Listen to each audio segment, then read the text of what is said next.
Bismillahirrahmanirrahim. Assalamualaikum warahmatullahi wabarakatuh. Hari ini kita akan mempelajari mata kuliah tentang antropologi. Yuk kita simak mata kuliahnya. Pengertian antropologi. Antropologi berasal dari bahasa Yunani yaitu anthropos yang artinya manusia dan logos artinya ilmu atau wacana. Nah, menurut Haviland, antropologi itu adalah studi tentang manusia yang berusaha menyusun generalisasi yang bermanfaat tentang manusia dan perilakunya untuk memperoleh pengertian yang lengkap mengenai keanekaragaman manusia. Nah, menurut Benedict, apa sih antropologi itu? Yaitu antropologi adalah ilmu pengetahuan yang mempelajari manusia sebagai makhluk sosial. Nah, perhatiannya juga ditujukan pada sifat-sifat khusus fisik manusia, cara-cara produksi, tradisi, dan nilai-nilai pedoman kehidupan bermasyarakat atau norma yang bermakna pergaulan hidup antar masyarakat bangsa dan negara. Nah, menurut Konjaningrat, antropologi adalah ilmu yang mempelajari aneka warna, bentuk fisik, masyarakat, serta kebudayaan yang dihasilkan. Jadi, apa sih kesimpulan dari antropologi ini?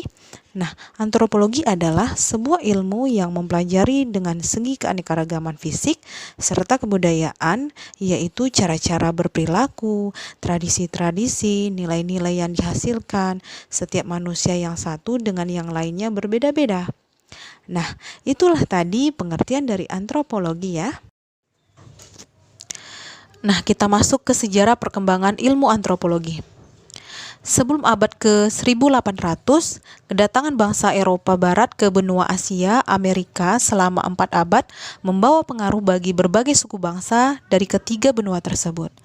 Nah, bersamaan dengan itu, terkumpul tulisan para musafir, pelaut, pendeta, penerjemah, dan pegawai pemerintah jajahan dalam berbagai suku tersebut.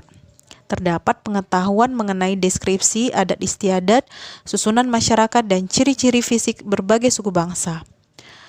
Bahan deskripsi itu disebut juga dengan etnografi, yang berasal dari kata ethos yang artinya bangsa.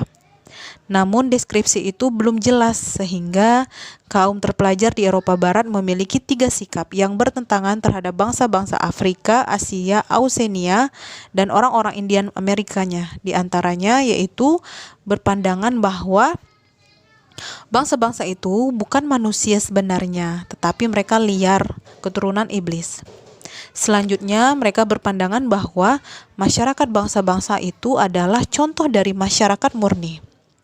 Dan ada yang tertarik akan adat istiadat yang aneh dan mulai mengumpulkan benda-benda kebudayaan dari suku bangsa Afrika, Asia, Amerika, dan pribumi itu.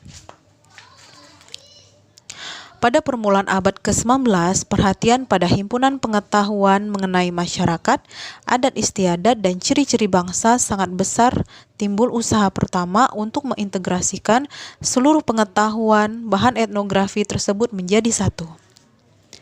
Selanjutnya masuk ke fase kedua, kira-kira pertengahan abad ke-19. Nah, integrasi yang sungguh-sungguh baru timbul di pertengahan abad ke-19.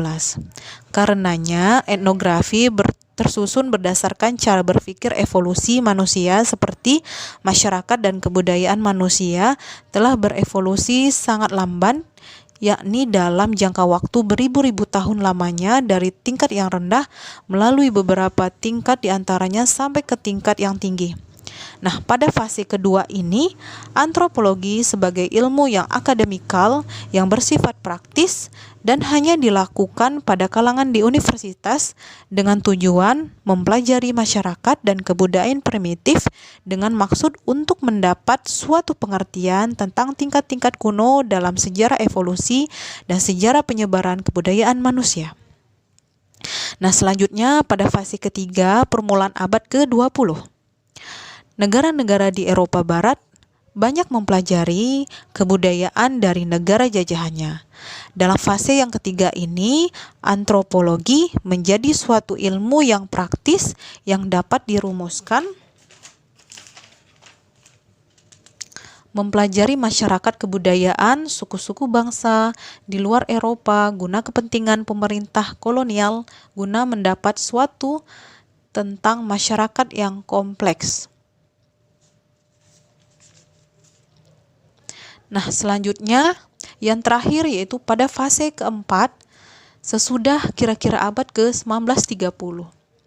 Nah, dalam fase ini antropologi mengalami masa perkembangannya, pengetahuan maupun hal yang diteliti serta metodenya. Ada dua perubahan di dunia yang terjadi. Yang pertama, yaitu timbul antipasti terhadap kolonialisme sesudah Perang Dunia Kedua.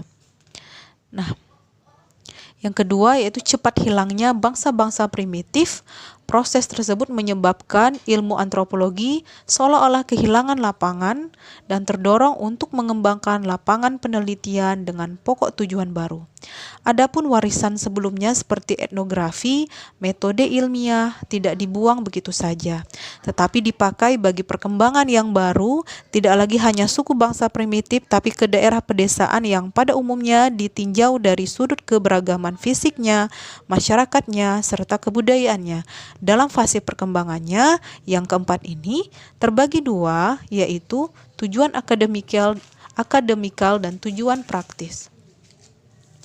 Nah, tujuan akademis di sini mencapai pengertian tentang makhluk manusia pada umumnya dengan mempelajari keberagaman, bentuk fisiknya, masyarakatnya, serta kebudayaannya.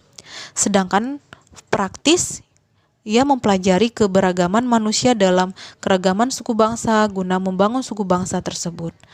Nah, itulah tadi pembahasan tentang pengertian antropologi dan sejarah perkembangan antropologi.